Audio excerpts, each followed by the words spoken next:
இதில் நினைக்கிறேன் நீங்கள் அதாவது கிழக்கு மாகாணத்தில் கருணா விடுதலை புலிகளில் இருந்து விலகிய நிலைமைகள், அதன் பிற்பாடு சந்திரகாந்தன் அவர்கள் கிழக்கு மாகாணத்தினுடைய முதலமைச்சராக வந்த நிலைமைகளை நீங்கள் தனிநபராக பார்க்கிறீர்கள். நான் அவ்வாறு பார்க்கவில்லை. நான் அவ்வாறு பார்க்கிறேன் என்று கேட்டால், கிழக்கு மாகாணத்துக்கான ஒரு சபையை உருவாக்குவதற்கான உந்து சக்தியாக அவர்கள் இருந்திருக்கிறார்கள். அவர்கள் கொள்ளையடித்தார்களோ ஆயுதங்களை வைத்திருக்கிறார்களோ என்பது இரண்டாந்தரமான பிரச்சனை. மக்களுடைய அரசியல் பிரச்சனை தொடர்பாக அங்கு ஒரு நிறுவனம் உருவாக்கப்பட்டு அதில் மக்கள் பங்களிக்கப்பட்டு அங்கு ஒரு மாகாண சபை உருவாக்குவதற்கு அவர்கள் முக்கிய பங்களிப்பை வழங்கி இருக்கிறார்கள். அவர்கள் ஜனநாயகத்துக்கான, அதாவது அந்த கிழக்கு பகுதியில் ஒரு ஜனநாயக நிறுவனம் ஒன்றை உருவாக்குவதற்கான பங்களிப்பை வழங்குவது தொடர்பான அந்த ஆதரவு தான் எங்களுடைய நிலைப்பாடு. தவிர புள்ளியான் நல்லவரோ கெட்டவரோ கொலையாளியோ இல்லையோ என்பது எங்களுடைய பிரச்சனைகளாக இருக்கவில்லை. ஏனெனில் மக்கள் சரியான சக்திகளை சரியான தருணங்களில் இனங்கண்டு கொள்வார்கள் என்பதில் எந்த விதமான சந்தேகங்களும் இருக்க போவதில்லை. எனவே அந்த அடிப்படையில் பார்க்கும் பொழுது கிழக்கு மாகாணத்தில் ஒரு பலமான ஒரு சபையை, இன்று அதிகாரம் குறைந்ததாக இருக்கலாம், ஆனால் இன்று கிழக்கு மாகாண மக்கள் தங்களுடைய அரசியல் எதிர்காலத்தை தீர்மானிப்பதற்கான ஒரு பலமான நிறுவனம் ஒன்றுக்கான ஆரம்பம் வித்திடப்பட்டிருக்கிறது. அதன் அடிப்படையில் அவர்கள் அதுக்கான தங்களுடைய பங்களிப்பை வழங்கியிருக்கிறார்கள்.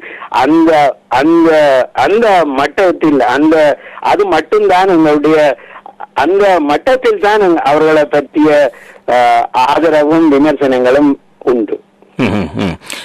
அதாவது நீங்கள் பொதுவான, அதாவது ஜனநாயக உந்துதல் என்று குறிப்பிட்டது மிக முக்கியமானது. ஆனால் பொதுவாக அங்குள்ள கிழக்கு மாகாண சபை குறித்து, அல்லது பொதுவாக இப்ப நீங்கள் பார்த்திருப்பீர்கள், ஆப்கானிஸ்தானிலே பாரிய பிரச்சனைகளுக்கு பிறகு, தலிபான்களுடைய பிரச்சனைக்கு பிறகு அங்கு ஒரு ஜனாதிபதி இருக்கின்றார், அங்கு ஒரு அமைச்சரவை இருக்கின்றது, அங்கு ஒரு கட்டமைப்பு இருக்கின்றது. அதேபோல் கிழக்கு மாகாணத்திலே இவ்வளவு காலமும் வடமாகாண சபை, கிழக்கு மாகாண சபை இயங்கவில்லை. விடுதலை புலிகளுடைய காலத்தில் அது நிராகரிக்கப்பட்டிருந்தது. அவற்றுடைய செயற்பாடு நிர்வாக மட்டங்களுக்குள் மட்டும் முடக்கப்பட்டிருந்தது. அது மக்களால் தெரிவு செய்யப்படவில்லை என்ற ஒரு பிரச்சனை இருந்தது. ஆனால் இன்று கிழக்கு மாகாண சபை உருவாக்கம் குறித்து, கிழக்கு மாகாண சபை குறித்து முன்பு, அதாவது அரசாங்கத்தோடு இணைவதற்கு முன்பு அமைச்சர் ஹிஸ்புல்லா முன்பு தெரிவித்த கருத்துக்களும், அதேபோல் முஸ்லிம் காங்கிரஸ் அரசாங்கத்தோடு இணைவதற்கு முன்பு கிழக்கு மாகாணம் குறித்து தெரிவித்த கருத்துக்களும், அதேபோல் பிள்ளையான் என்ற சந்திரகாந்தன் அவர்கள் முன்பு குறிப்பிட்ட கருத்துக்களும் அனைவருக்கும் நினைவிருக்கலாம் என்று சொன்னால், கிழக்கு மாகாண சபை என்பது மக்களுடைய ஒரு ஜனநாயக கட்டமைப்பு என்பது ஒரு உண்மையானதா. அந்த தேர்தல் நடைபெற்ற காலம், உதாரணமாக விடுதலை புலிகள் இருந்த காலப்பகுதியிலே நடைபெற்ற தேர்தல்களை எவ்வாறு சர்வதேச அமைப்புகள் கணக்கிட்டனவோ அதே ஒரு நிலைப்பாட்டிலே தான் அந்த கிழக்கு மாகாண சபை தேர்தல் இடம்பெற்றிருந்தது. அந்த கிழக்கு மாகாண சபை தேர்தல் சரியான முறையில் மக்கள் அவர்களுக்கு வாக்களித்திருப்பார்களாக இருந்தால் அதற்கு பின்வந்த தேர்தலில் எல்லாம் அவர்கள் வெற்றி பெற்றிருக்க வேண்டும். எனவே அந்த தேர்தல் கிட்டத்தட்ட பிரேமதாசாவினுடைய ஆட்சி காலத்திலே வடக்கிலே 9 பாராளுமன்ற உறுப்பினர்களை கொண்டு வந்த ஈழமக்கள் ஜனநாயக கட்சியினுடைய தேர்தல் மாதிரியான ஒரு தேர்தலுக்கு ஒப்பிட முடியும். எனவே அந்த ஜனநாயக கட்டமைப்பை மீது நீங்கள் நம்பிக்கை வைத்திருக்கிறீர்கள். அவ்வாறு ஒரு நிறுவனம் உருவாக்கப்பட்டிருக்கிறது. ஏனென்றால் ஒரு தடவை சந்திரகாந்தன் பேசுகின்ற பொழுது, அரசாங்கத்தோடு சற்று முரண்பாடு வருகின்ற பொழுது சொன்னார், ஒரு சாரதியை கூட அந்த கிழக்கு மாகாணத்திலே தன்னால் நியமிக்க முடியாது என்று சொல்லி. ஹிஸ்புல்லா சொல்லியிருந்தார், ஒரு கல்லை தூக்கி மேசையிலிருந்து அங்கால் அறப்பதற்கு கூட கிழக்கு மாகாண ஆளுநரிடம் அனுமதி பெற வேண்டும், அவர் மறுத்தால் அந்த கல்லை நகர்த்தி வைக்க முடியாது என்று. அப்ப இந்த நிலைமைகள் குறித்து இங்குள்ள ஜனநாயக சக்திகள், ஜனநாயகத்துக்கான போராட்டத்துக்காக குரல் கொடுக்கின்ற சக்திகள் எவ்வளவு தூரம் தங்களுடைய குரல்களை வலிமையாக நீங்கள் இது பற்றி நீங்கள் நான் குறிப்பிடுவதை விட நீங்கள் அறியவில்லை என்பதுதான் என்னுடைய பணிவான கருத்து. ஏனெனில் மிகவும் கடுமையான விமர்சனங்கள் நாங்கள் முன்வைத்திருக்கிறோம். அது மட்டுமல்ல, நினைக்கிறேன் எனக்கு பிற்பாடு ஜெயநாதன் அவர்கள் குறிப்பிடுவார்கள் நினைக்கிறேன். எங்களுடைய நிலைப்பாடு என்னவெனில், முதலாவது மக்களை நோக்கி மக்கள் தங்களுடைய அதிகாரங்களை பிரயோகிப்பதற்கான வாய்ப்புகள் வழங்கப்பட வேண்டும். மக்களிடம் அந்த அதிகாரங்கள் கையளிக்கப்பட வேண்டும் என்ற அந்த நிலைப்பாட்டில் இருந்து பார்க்கும் பொழுது, அதாவது ஜனநாயகம் மக்களிடம்தான் இருக்க வேண்டும் என்ற அந்த நிலைப்பாட்டில் இருந்து பார்க்கும் பொழுது, கிழக்கு மாகாண சபையினுடைய உருவாக்கம் மிக முக்கியமானது. இன்று வடக்கு மாகாணத்தில் மாகாண சபை நிர்வாகம் இல்லை. இதன் காரணமாக அரசாங்கம் தான் நினைத்தவாறு குடியேற்றங்களையும் அபிவிருத்தி என்ற பெயரில் பல்வேறு தில்லுமுல்லுகளையும் செய்து வருகிறது. இதற்கு காரணம் அங்கு ஒரு நிர்வாகம் இல்லாதமைதான் காரணம். இப்பொழுது நீங்கள் குறிப்பிட்டவாறு சந்திரகாந்தன் அவர்கள் ஒரு சாரதியை நியமிக்க முடியாத அளவுக்கு அதிகாரமற்ற ஒரு சபையாக இருக்கிறது உண்மைதான். ஆனால் அதற்கு மக்கள் அதனை உணர்ந்து கொண்டு போராட்டம் நடத்துவதற்கு நாங்கள் முன்வர வேண்டுமே தவிர அவ்வாறான ஒரு சபை தேவையில்லை என்று சொல்லிக் கொண்டு போராட்டங்களை நடத்த முடியாது. முதலில் தங்களுடைய எதிர்காலத்தை தீர்மானிக்கக்கூடிய சுய நிர்வாக கட்டமைப்புகள் உருவாக்கப்படுமானால் நாங்கள் அந்த ஆரம்ப வடிவங்களை பலப்படுத்துவதற்கு எங்களுடைய பங்களிப்பை வழங்க வேண்டும். இந்த அடிப்படையை பார்க்கும் பொழுதுதான் சந்திரகாந்தன் அவர்கள் அதில் பங்கு கொண்டதும் தேர்தலில் ஈடுபட்டதும் அவர்கள் தேர்தல் என்ன தில்லுமுல்லுகள் நடந்தது என்பதை பற்றிய விமர்சனங்கள் வேறு இருக்கலாம். அது இலங்கை முழுவதும் மோசமான தேர்தல்கள் இடம்பெற்றிருக்கின்றன, மோசமான நடவடிக்கைகள் இடம்பெற்றிருக்கின்றன. அந்த அடிப்படையில் தான் தேர்தல்கள் ஒன்று நடந்து நிர்வாக கட்டமைப்புகள் இருக்கின்றன. அது வேறு விடயம், ஏனெனில் அது வித்தியாசமான கோணத்தில் அணுக வேண்டியது. ஆனால் நிர்வாக கட்டமைப்புகள் தேவையா இல்லையா என்ற ஒரு கேள்விக்கு வரும் பொழுது முதலில் நிர்வாக கட்டமைப்பு அவசியம் என்பதும், கிழக்கு மாகாண மக்கள் தங்களுடைய எதிர்காலத்தை தீர்மானிப்பதற்கான நிர்வாக கட்டமைப்பின் அவசியத்தை அவர்கள் ஏற்றுக்கொண்டு அதற்கான பங்களிப்பு அவர்கள் வழங்கியிருக்கின்றார்கள். பொதுவாக அதாவது நான் உண்மையில் உங்களிடம் இவ்வாறான கேள்விகளை கேட்பது, கேள்விகள் கேட்கப்படுகின்ற பொழுதுதான் அதற்கான தெளிவுகள் கிடைக்கப்பெறலாம். பொதுவாக செவிகளுக்கு வருபவர்கள் சொல்லுகின்றவற்றை அப்படியே நாங்கள் கேட்டுக்கொண்டிருந்தோமாக இருந்தால் அதிலே விவாதம் என்று ஒன்று வராது. நீங்கள் உங்களிடம் கேள்வி கேட்டால் தான் அதற்கு நீங்கள் பதிலை அளிக்க முடியும். எனவே நீங்கள் கூறியிருந்தீர்கள், உண்மையில் அந்த கட்டமைப்பு ஒன்று உருவாகி இருக்கிறது. ஆனால் இந்த விடயத்திலே நீங்கள் அதையும் நீங்கள் தெளிவுபடுத்த வேண்டும் என்றால், நீங்கள் இன்னொரு விடயம் சொல்லியிருந்தீர்கள். இந்த விடயத்தை சொல்லுகின்ற பொழுது வடக்கு மாகாணத்திலே கட்டமைப்பு இல்லாததனால்தான் அங்கு குடியேற்றங்களையும் தில்லுமுல்லுகளையும் செய்கிறார்கள் என்று. கிழக்கு மாகாணத்திலே ஒரு கட்டமைப்பு இருக்கிறது என்று சொல்லியிருந்தீர்கள். அதாவது வடக்கிலே செய்கின்றவை வெளியில் வருகின்றன. காரணம், உதாரணமாக எங்களுடைய அனுபவத்தில், எங்களுடைய ஊடக அனுபவத்திலே வடக்கிலே அதனை கொண்டு வருவதற்கான தொடர்புகள், ஊடகவியலாளர்கள், அங்கு வேலை செய்கின்றவர்கள் முழுமையாக இயங்குகின்ற காரணத்தினாலும் அவர்களுடைய அர்ப்பணிப்பான செயற்பாட்டின் காரணமாகவும் அந்த விடயங்கள் வெளியால் வருகின்றது. கிழக்கு மாகாணத்திலே வடக்கு மாகாணத்தை விடவும் பன்மடங்கு குடியேற்றங்களும் பன்மடங்கு காணிப்பறிப்புகளும் பன்மடங்கு அடக்குமுறைகளும் கிழக்கு மாகாணத்திலே நிலவுகின்றன. ஆனால் அவை இன்று வெளிவரவில்லை என்பதுதான் உண்மை.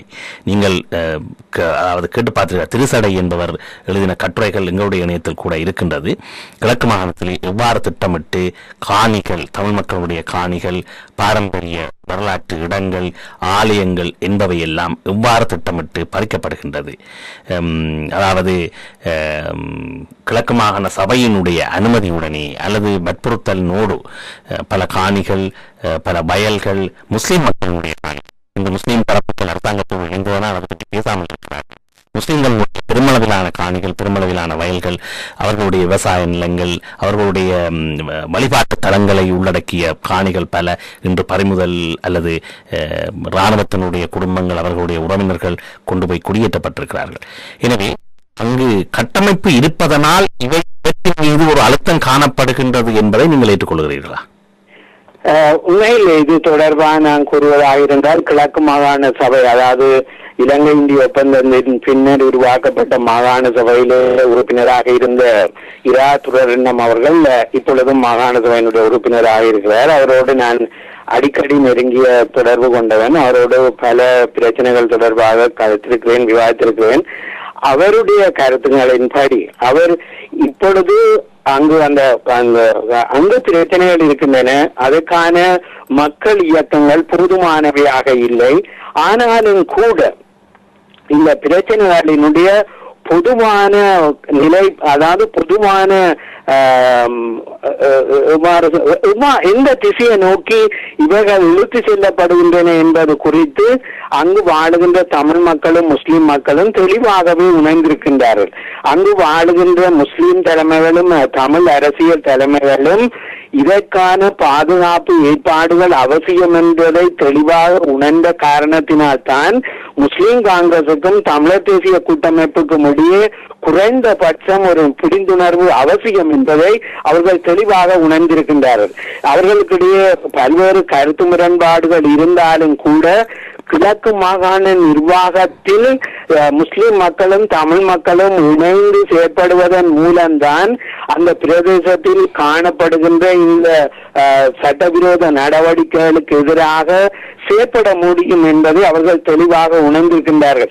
நீங்கள் குறிப்பிட்டவாறு வடக்கு மாகாணத்தில் நடைபெறுபவை வெளியில் வருவதும் கிழக்கு மாகாணத்தில் இவை இல்லாமல் இருப்பதற்கும் 3 சமூகங்களும் அங்கு இருப்பதும் அந்த முஸ்லிம் சமூகத்தின் ஒரு சாரார் அரசாங்கத்தோடு இணைந்திருப்பது, சிங்கள மக்கள் மறுபக்கத்தில் இருப்பது, இதனால் அவர்கள் மிகவும் பலவீனப்பட்டிருப்பதும் புரிந்து கொள்ளக்கூடியது. ஆனால் நாங்கள் இவைகள் இல்லை, இந்த பிரச்சனைகள் வெளிவரவில்லை என்பதை விட இந்த பிரச்சனைகள் புரிந்து கொண்டிருக்கிறார்கள். அதாவது நான் முஸ்லிம் காங்கிரசினுடைய முக்கியமான தலைவர்களோடு பேசிய பொழுதும் கூட அவர்கள் தனிப்பட்ட முறையில் இவர்களை அவர்கள் நன்கு புரிந்திருக்கின்றார்கள்.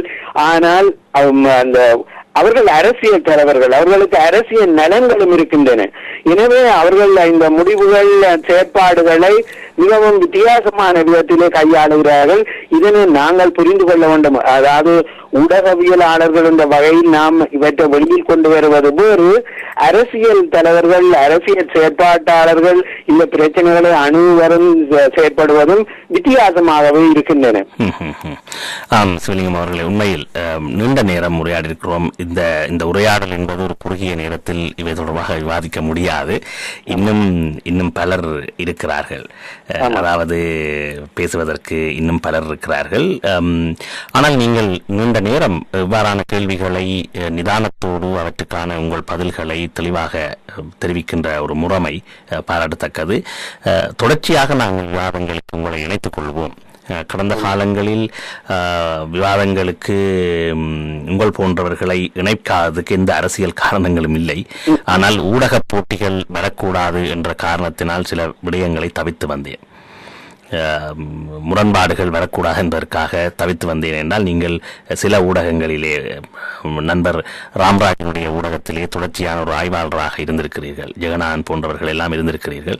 எனவே அவர்கள் நாங்கள் உங்களை என்னோடு இணைத்துக் கொண்டு இங்கும் உரையாட வழிக்கிட்டால் எங்களுக்குள் ஏதாவது முரண்பாடுகள் வந்துவிடுமோ என்ற விடயங்களை நான் யோசித்திருந்தேன். ஆனால் எதிர்காலத்திலே நண்பர் ராம்ராஜ் கூட என்று வருவதாக இருந்தால், ஆனால் தவிர்க்க முடியாத காரணத்தினால் அவர் என்று கலந்து கொள்ள நான் இதில் ஒரு குறிப்பு நீங்கள் இதில் குறிப்பிட விரும்புகிறேன். ஏனெனில் உண்மையில் ராம்ராஜ் இதில் நான் அவரை இந்த சந்தர்ப்பத்தில் குறிப்பிட்டு பேச வேண்டும். ஏனெனில் அவர் ஒரு வானொலியை நடத்தினாலும் கூட மிகவும் திறந்த மனதோடு அரசியல் கருத்துக்களை பல்வேறு மக்கள் மத்தியில் சென்றடைய வேண்டும் என்பதில் மிகவும் தீர்க்கமான சிந்தனை உள்ளவர். குறிப்பாக ஜெகநாதன், நான் போன்றோர் இந்த வானொலி தமிழில் ஒலிபரப்பு கூட்டு தாமனத்தில் செயற்பட்டாலும் கூட நாங்கள் வெவ்வேறு ஊடகங்களில் எழுதியும் பேசியும் வந்திருக்கிறோம். அந்த வகையிலே எந்த விதமான அந்த போட்டி உணர்வுகள் எங்களுக்கு மத்தியில் இல்லை. எங்கே இருந்தாலும் கருத்துக்கள் மக்களை சென்றடைய வேண்டும் என்பதில் மிகவும் தெளிவாக இருக்கிறோம். அது மிகவும் சிறந்த மனதோடும் இருக்கிறோம். நிச்சயமாக அந்த அந்த அந்த புரிந்துணர்வோடு எதிர்வரும் காலங்களில் புதிய வகையான விவாதங்களோடு நாங்கள் நிச்சயமாக இணைந்து கொள்ளலாம். இன்று நீங்கள் இணைந்து கொண்டு எங்களுடைய அழைப்பை ஏற்று வந்து இந்த கருத்துக்களை தெரிவித்ததற்காக உங்களுக்கு எங்களுடைய ஊடகங்கள் சார்பிலே மிக்க நன்றியை தெரிவித்துக் கொள்கிறோம். நன்றி குருபரன் அவர்கள். நன்றி.